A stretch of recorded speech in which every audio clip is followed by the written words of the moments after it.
పాములు పగబడతాయా? పాముల్ని కొట్టినా తిట్టినా తొక్కినా కూడా పాములు ఖచ్చితంగా ఆ మనిషిని గుర్తు తెచ్చుకొని మరి వెంటాడి మరి చంపుతాయి అనడానికి ఇదొక ఉదాహరణ అని చెప్పొచ్చు. జగిత్యాలలో శ్రీకాంత్ అనే ఒక వ్యక్తి ఆటో డ్రైవర్ గా అయితే పనిచేస్తున్నాడు. అతన్ని పాము పదే పదే దాదాపుగా నవరాత్రుల సమయంలో అతను పాముని తొక్కటం జరిగింది. అప్పటి నుంచి ఇప్పటి వరకు దాదాపుగా 7 సార్లు అతన్ని పొలవటానికి ప్రయత్నించింది, పొడిచింది, దాడి చేసింది అంటూ కూడా శ్రీకాంత్ అలాగే ఆయన తల్లిదండ్రులు ఊరి జనాలు కూడా చెప్తున్న పరిస్థితి కనిపిస్తుంది. అసలు ఎందుకు పాము పదే పదే అతని మీద దాడి చేస్తుంది, అది కూడా ఒకే చోట ఎందుకు దాడి చేస్తుంది అనే విషయాలకు సంబంధించి ఇప్పుడు మనతో పాటు శ్రీకాంత్ ఉన్నారు. ఆయనతో మాట్లాడి ఒకసారి మరిన్ని వివరాలు కూడా తెలుసుకుందాం. ఎస్ శ్రీకాంత్ గారు, అసలు మీ మీద ఎందుకని పాము పదే పదే దాడి చేస్తుంది, అసలు ఏం జరిగింది? శ్రీకాంత్ గారు, ఇక్కడ ఇంకొక చిన్న ప్రశ్న అండి. అంటే దేవి నవరాత్రుల్లో పాముని మీరు తొక్కటం వల్ల అది మీ మీద పదే పదే దాడి చేస్తుందనే వార్త కూడా వినిపించింది, అది వాస్తవమేనా? వాస్తవమే. 7 times 6 times కొట్టేది. 6 నెలల కింద ఒకసారి కొట్టేది 7 times. అంటే అసలు ఏం జరిగిందండి? ఇప్పుడు ఈ పాములు కొడుతున్నాయని మా వాళ్ళు కూడా బయటకు వద్దని అది ఇదని చెప్తే తెచ్చుకోలేని పరిస్థితుల్లో ఏం తెచ్చుకోలేని పరిస్థితుల్లో కాబట్టి నాకు అర్థం కాలేదు. మా బాగుండి ఏదైనా మా బావగారు చూసుకుంటారు. అంటే అసలు ఏం జరిగింది? అంటే మీరు పామును తొక్కాల్సిన అవసరం ఏమొచ్చింది? ఎందుకంటే మనం ఊళ్ళల్లో చూస్తాం, మనం పాములని దేవుళ్ళ కొలుస్తూ ఉంటాం. అలాంటిది అంటే పొరపాటున అది జరిగిందా లేకపోతే ఏంటి అసలు? మా ఊర్లో కచ్చాడు కానీ చీమలు కూడా నేను చిన్న పిల్లలతోనే కలిసి ఉంటుంది, పెద్దలతో లేకపోతే చిన్న పిల్లలతోనే ఉంటుంది. ఓకే, మా ఏజ్ కన్నా చిన్నతోనే ఎక్కువ ఉంటుంది. అంటే మీరు పామును తొక్కే ఆ పరిస్థితి అసలు ఎందుకు వచ్చిందండి? నైట్ అది వర్షం గోడ వర్షం దుర్గమ్మాల భవాని ఆ రోజు బల్బులు ఎవరిపోతాయని బల్బులు వేరేది ఇంటికాడ ఖాళీ చేస్తుంది. ఖాళీ చేస్తారు దానికి ఉంటాయి అయితే చూడకుండా కాలేదు. అంటే ఆ తరువాత నుంచి అది దాదాపుగా 7 సార్లు మీ మీద దాడి చేసింది అనేది వాస్తవమేనా? వాస్తవం. నాకు దగ్గరకు వచ్చి చేసుకుంటే దగ్గరకు వచ్చి. ఓకే హరీష్ గారు, ఇక్కడ ఇంకొకటి ఏంటంటే ఆ పాము అనేది మిమ్మల్ని బుధవారం, శనివారం, ఆదివారం పూటనే కాటు వేస్తుంది అనేది నిజమేనా అండి? శనివారం, ఆదివారం. లాస్ట్ టైం శనివారం ఆదివారం బుధవారం. అంటే ఏ సందర్భాల్లో అసలు ఏం జరిగిందండి? ఎందుకంటే 7 సార్లు అనేది చిన్న విషయం కాదు అసలు. అలాంటిది 7 సార్లు మీ మీద దాడి చేసింది అంటే అసలు ఎక్కడెక్కడ మీరు అప్పుడు ఎటు వెళ్తున్నారు అసలు?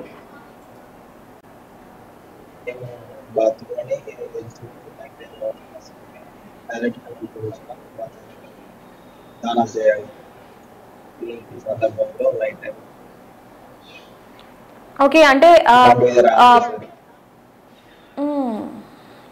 బాత్రూమ్ లో ఉన్నప్పుడు ఒకసారి, బయటికి వెళ్తున్నప్పుడు ఇలా ఒకసారి, ఇవన్నీ కూడా చూస్తున్నప్పుడు అసలు మీకు ఏమనిపించింది? భయం వేస్తుందా? అంటే ఎందుకు ఇది ఇంతలా నా మీద దాడి చేస్తుంది అంటే పొరపాటున అనేవి నమ్ముతున్నారా మీరు ఇవన్నీ కూడా?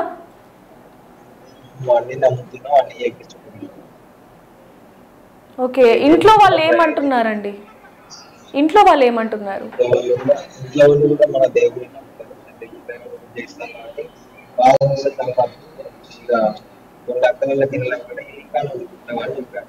ఒక్కసారికి ఏదైతే ఈ పాము కాటు అనేది ఉందో దానికి సంబంధించి చివరిగా మీరేం చెప్తారు?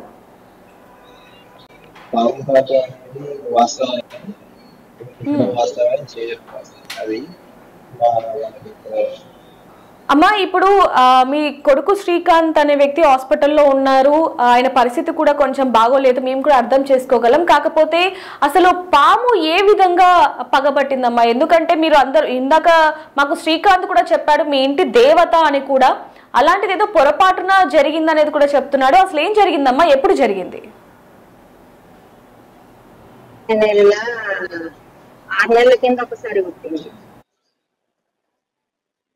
6 నెలల కింద ఒకసారి పుట్టింది. ఇప్పుడు 7 నెలల 6 సార్లు కుట్టింది కాటేసింది. సోమవారం, శనివారం, బుధవారం, ఆదివారం, బుధవారం ఇట్లా కుడుతుంది.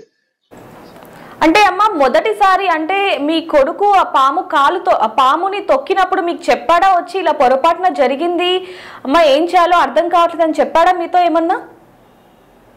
ఎప్పుడు తొక్కలేదు మేడం. మరి ఎలా అమ్మా అసలు ఎందుకని ఆ పాము పగబడుతుంది అంటారు? ఎందుకంటే మీ ఇంటి దేవత కూడా ఒకవైపు నుంచి మరి మీరు ఏమైనా మొక్కుకున్నారా లేకపోతే ఏదైనా జరిగిందా అనేది ఏమైనా కనుక్కున్నారా? మరి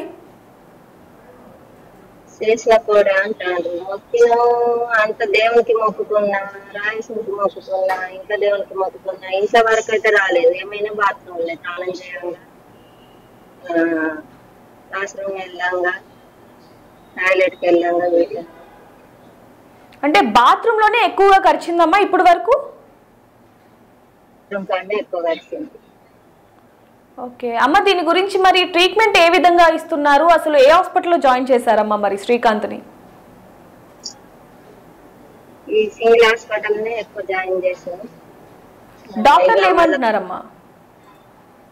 ఏమంటే ఇన్నిసార్లు ఎట్లా కాటేస్తుంది, ఎప్పటికి ఏం చెప్తాడు, మీరు మంచి కాడిపోతుంది అని మాట్లాడతారు.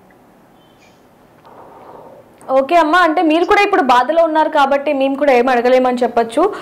ఓకే అమ్మా, మరి దీనికి సంబంధించి ఇప్పుడు మనతో పాటు సాయి గారు కూడా మనతో ఉన్నారు, ఒకసారి వారితో కూడా మాట్లాడదాం. సాయి గారు, ఇప్పుడు వరకు మేము మీ తమ్ముడు శ్రీకాంత్తో అలాగే మీ అమ్మగారితో కూడా మాట్లాడడం జరిగింది. ఇప్పుడు ఎవరైతే శ్రీకాంత్ హాస్పిటల్లో ఉన్నారో దానికి గల కారణం ఏదైతే పాము అనేది ఉందో, పాము పదే పదే శ్రీకాంత్ గారి మీద దాడి చేస్తుంది అనేది వాస్తవం అంటూ కూడా ఆయన చెప్పడం జరిగింది.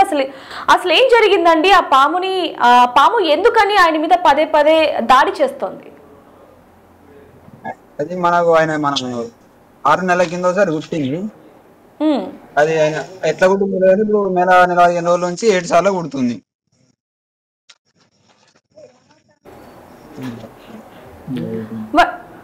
అంటే తరచు కూడా అది అసలు ఎందుకు జరుగుతుంది? ఎక్కడ దాడి చేస్తుందండి? అలా ఇంటి దగ్గరని. మరి దానికి సంబంధించి మీరు ఏమన్నా ఇంటి చుట్టూ మందు చల్లటం కానివ్వండి, లేకపోతే అతనికి ముందుగానే ఏదన్నా మందులు ఇవ్వటం కానీ ఇవేమన్నా చేశారా మరి?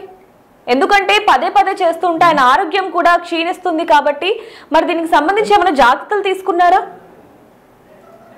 ఏం చేసినా గానీ అది మళ్ళీ మళ్ళీ కుడుతూనే ఉంటుంది. అంటే అసలు ఏమైందండి? అసలు అది ఏమైనా ఏం తెలుస్తలేదు.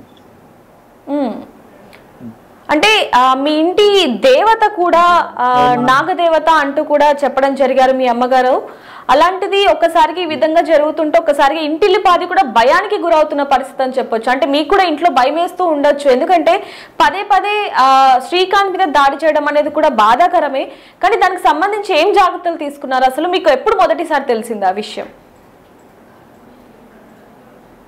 మొదటిసారి అంటే 6 months కింద ఒకసారి గుర్తింది. 1 month బ్యాక్ మళ్ళీ ఒకసారి కుట్టింది. అట్లనే తరచు కుట్టుకుంటూ వస్తుంది.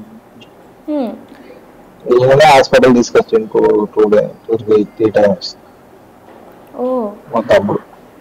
శ్రీకాంత్ గారు, మరి మీరు కూడా ఏమైనా జాగ్రత్త పడే పరిస్థితి వచ్చిందండి? అంటే ఎందుకంటే మీరు బాత్రూమ్కి వెళ్తున్నప్పుడే కుట్టింది అంటూ కూడా మీ అమ్మగారు చెప్పడం జరిగింది. మరి ఆ సిచ్యువేషన్ లో మీరు కొంచెం భయపడ్డం కానీ ఇవేమన్నా జరిగాయా? అంటే మీరు తొక్కారా అండి లేకపోతే ఏంటి అసలు? తొక్కారా అండి మీరు పాములు ఏమన్నా? ఓకే. సో సాయి గారు, మరి ఈ విషయం మీకు చెప్పారా అండి? మరి మీ తమ్ముడు మీతో చెప్పారా? ఈ విషయాన్ని షేర్ చేసుకున్నారా మీరు? ఓకే, ఏమని చెప్పారండి అసలు? అంటే అన్న తమ్మి ఇట్లా కుట్టింది అంటే పోయి హాస్పిటల్లో జాయిన్ చేసి రావడం. అంటే ఇప్పటికి ఎన్నిసార్లు జాయిన్ చేశారు సాయి గారు? 7 times. 7 times చేశారు. అంటే అది పర్టికులర్గా కొన్ని రోజులే కుడుతుంది. అంటే సోమవారం, శనివారం, ఆదివారం అంటూ మీ అమ్మగారు చెప్పడం జరిగింది, బుధవారం, శనివారం, ఆదివారం అంటూ మీ తమ్ముడు చెప్పడం జరిగింది. అసలు ఏ రోజుల్లో కుడుతుందండి? మన ఎక్కువ శాతం సండే రోజు కుడుతుంది. అంటే మీరు నమ్ముతున్నారా పాములు పగబడతాయి అనేది? మీరు నమ్ముతున్నారా? నమ్ముతున్నాం అంటే కనబడుతుంది. శ్రీకాంత్ గారు మీరేం చెప్తారండి? నిజంగానే అంటే ఇప్పుడున్న ఆధునిక కాలంలో పాములు ఇంకా పగబడుతూనే ఉన్నాయి అనేది మీరు నమ్ముతున్నారా? ఒకవైపు నుంచి చూసుకుంటే మీ ఇంటి కులదేవత అండ్ అలానే మీరు కూడా ఎంతో ఇష్టంగా పూజిస్తూ ఉంటారు. దీనికి సంబంధించి మీరు నమ్ముతున్నారా? నమ్ముతున్నాం. ఎస్, శ్రీకాంత్ అండ్ అలాగే వాళ్ళ అమ్మ, అలాగే ఊరి జనాలు, ముఖ్యంగా శ్రీకాంత్ సాయి కూడా చెప్తున్నారు పదే పదే పాము దాడి చేస్తూనే ఉంది. ప్రస్తుతానికి 7 సార్లు కూడా దాడి చేసింది. 3 సార్లు నేనే శ్రీకాంత్ ని హాస్పిటల్లో అడ్మిట్ చేశాను అంటూ కూడా సాయి చెప్తున్నాడు. అది కూడా బాత్రూమ్ లోనే దాడి చేస్తుంది. దాదాపుగా సోమవారం, శుక్రవారం, ఆదివారం ఇలా కేవలం పర్టికులర్ గా కొన్ని రోజులు మాత్రమే దాడి చేస్తుంది అంటూ కూడా చెప్తున్నాడు అని చెప్పొచ్చు. ఇప్పుడు ప్రస్తుతానికి అతను హాస్పిటల్లో అడ్మిట్ అయి కూడా ఉన్నాడు. సిలిండర్ ఎక్కిస్తున్న పరిస్థితి కనిపిస్తుంది. ఆయన ఆరోగ్యం బాగుండాలని మనం కోరుకుందాం.